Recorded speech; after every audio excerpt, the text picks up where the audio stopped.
O Bom Dia Alerj traz os seguintes destaques nesta terça-feira, 2 de setembro. Primeira base sustentável do programa Segurança Presente é instalada na Barra da Tijuca. Vila Olímpica de Nova Iguaçu tem aulas de defesa pessoal. A partir de sexta tem nova edição da Oktoberfest em Itaipava. O Bom Dia Alerj começa agora.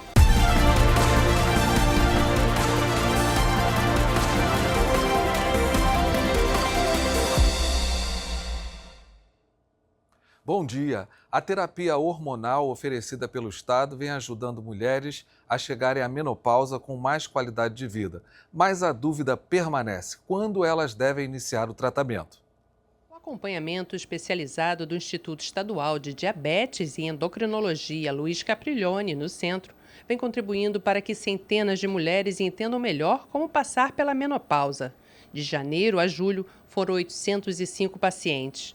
A terapia hormonal pode minimizar o mal-estar que normalmente acompanha esta fase da vida e garantir a melhora da síndrome climatérica, podendo ser iniciada antes mesmo do fim da menstruação. Cada vez mais a gente tem falado sobre o início da terapia hormonal o mais precocemente possível. O que isso significa? Significa que talvez a gente possa iniciar a terapia hormonal até antes mesmo da última menstruação.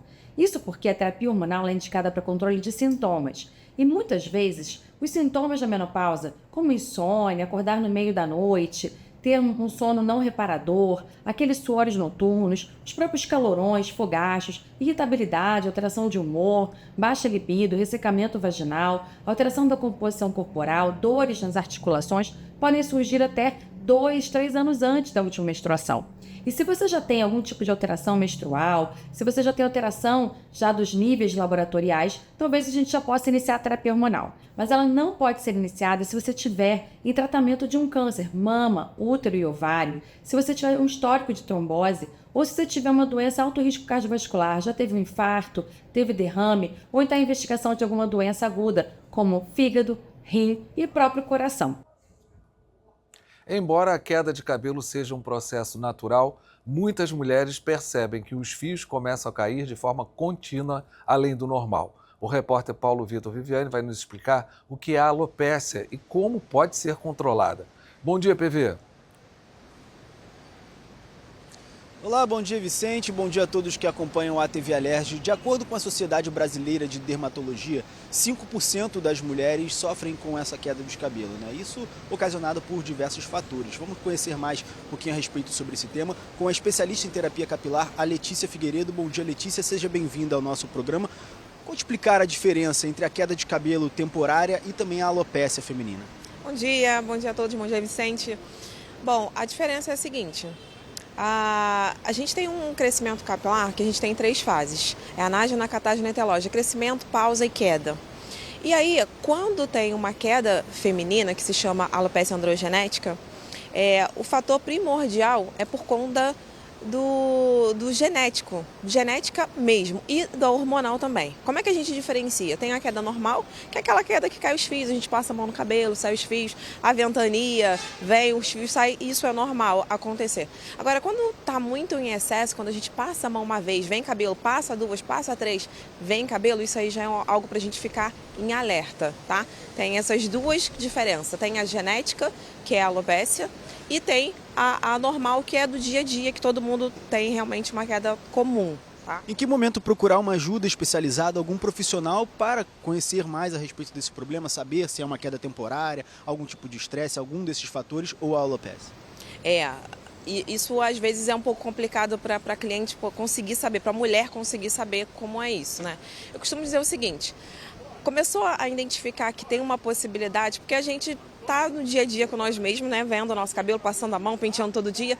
Então, quando começar a ver que está um pouquinho mais de excesso, está ficando um pouco mais na escova, está ficando um pouco mais na mão, já abrir realmente um alerta, porque se não se deixar, isso pode piorar cada vez mais. Tá? Então essa é a primeira parte. Começou a ver que está uma queda diferenciada do normal, assim, já do dia a dia mesmo, da rotina. Estou percebendo que está caindo um pouquinho mais, já buscar ajuda de imediato. E além de fatores genéticos, que outros fatores naturais também conseguem desenvolver esse problema, essa queda de cabelo nas mulheres? O estresse é uma causa mais comum, né? Até por conta do nosso dia a dia, da forma como a gente vive hoje, nós somos muito imediatistas, então o estresse acontece muito nessa fase.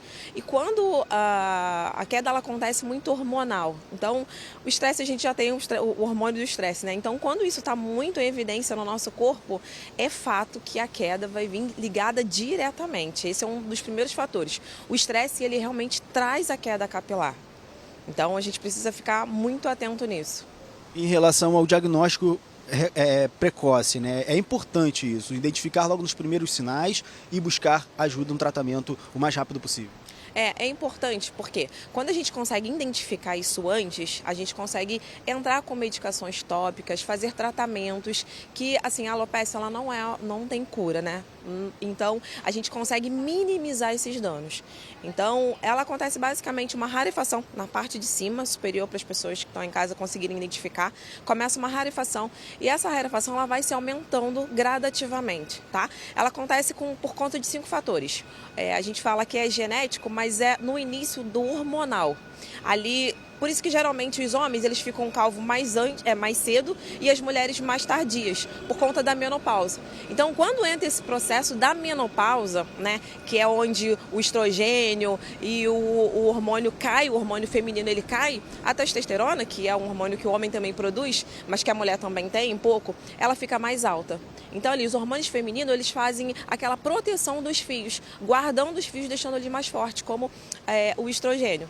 E aí, quando vem a testosterona, é algo que impacta profundamente, fazendo aí a miniaturização dos fios, deixando aqueles fios bem pequenininhos e até desaparecendo, fazendo com que esses fios desapareçam.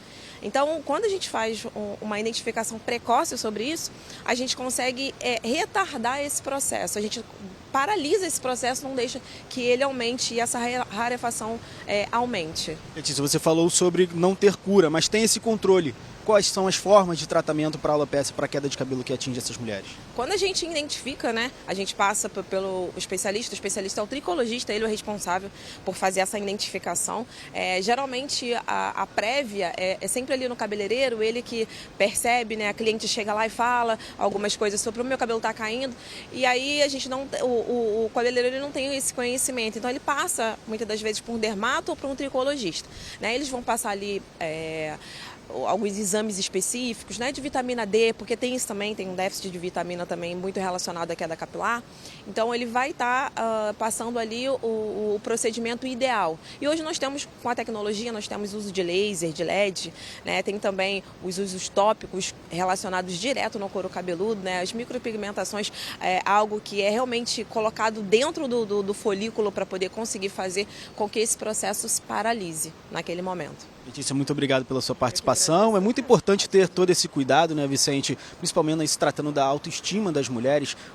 Comentei anteriormente que isso afeta 5% das mulheres no nosso país, mexe com a autoestima, então é bom ter cuidado e nos primeiros sinais procurar a ajuda de um profissional, a ajuda de um especialista nesse tema. Volto com você no estúdio, Vicente. Verdade, tem muitos tratamentos aí. No menor sinal de queda de cabelo, já procurar logo um especialista para resolver esse problema o mais rápido possível. Obrigado aí, agradeço a nossa entrevistada. Vamos ao nosso giro de notícias de hoje.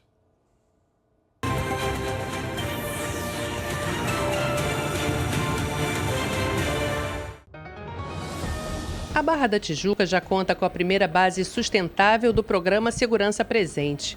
Instalada na Praça do Ó, ela tem 5 painéis fotovoltaicos instalados sobre um dos contêineres, com capacidade de gerar até 2.800 watts de energia, suprindo toda a demanda da base. Já o sistema de captação de água de chuva utiliza calhas que direcionam a água para um reservatório de 500 litros, quantidade suficiente para até 45 acionamentos de descarga. A base contará ainda com 32 policiais em regime fixo, diariamente das 6 da manhã às 10 da noite, além de 2 carros, 4 motos e 4 bicicletas elétricas.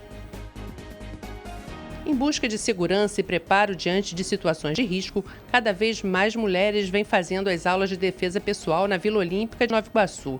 Até julho deste ano, a Patrulha Maria da Penha realizou 762 atendimentos na cidade.